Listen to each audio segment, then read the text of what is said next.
Mina, Dan here in Dubai. I wanted to ask you about the situation in Iraq as it stands today as well. We've seen the third rocket attack in Iraq, this time in less than a week, this most recent attack. Tell me, what is behind this latest attack and this series of attacks? And do you think it justifies NATO's expanded presence in the country? 3 attacks in 1 week is really testing the Iraqi security forces. It's testing NATO, and it's also testing the United States. The attack on Erbil was a brazen attack. What is known for sure is that they were Iranian-made rockets that were used, and this was on Monday.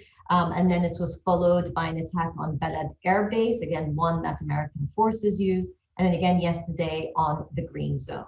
And it tells us, one, that there are armed militia groups, the vast majority supported by Iran, that are wanting to say that we can make noise on the ground when we want to.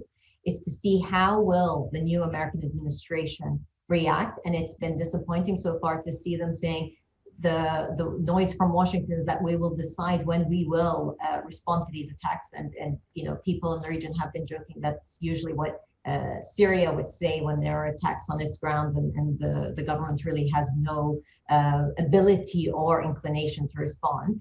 But it's also worrying, of course, because this comes just a couple of weeks or so before Pope Francis is due to visit Iraq.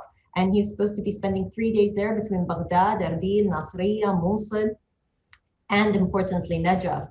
And so some people are concerned this is trying to push back against such an important visit, a first papal visit to Iraq. But ultimately, this is a test for the Biden administration, and to see if they will react. Now, the NATO troop presence, 4,000 troops, so it's an expanded presence there, is important because, again, it is about coalitions. And unfortunately, it can't be relied upon just the US to have a presence. However, they are the most significant and influential of the NATO allies in Iraq. And unfortunately, less military engagement often translates into less political engagement from the United States. To have 3 attacks in 1 week without a response would give a signal to militias and their backers in Tehran. The United States isn't really going to act in Iraq, and that would have repercussions for security in the whole region. No doubt about it, Mina. And we're looking at what the Washington response will be, not just to what's happening in Iraq, but also to what is being said from Tehran. But I want to bring it back to that earlier question in terms of the United States being the guarantor of security in this part of the world. When you think about this with regards to what we've seen play out at the last 3 days of this massive military exhibition, more regional firms taking a bit of a bigger slice of those deals. Is this a reflection, in your view, of the fact that companies in this part of the world, countries in this part of the world, understand that they can't necessarily rely on not just this White House, but Washington generally going forward?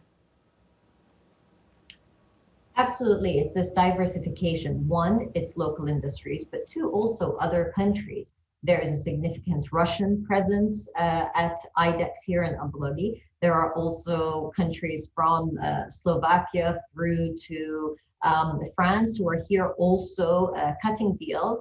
But there is a sense that the United States is no longer the sole security guarantor, and that's been going on for some time. But particularly now, when there's a lack of clarity coming from Washington, there is a sense that a local reliance is important, but also the diversification of allies around the world who are committed to the security of this region, not only because of natural resources and oil, but also its strategic location for the Red Sea, the Strait of Hormuz, and other important parts of this interesting but troubled part of the world.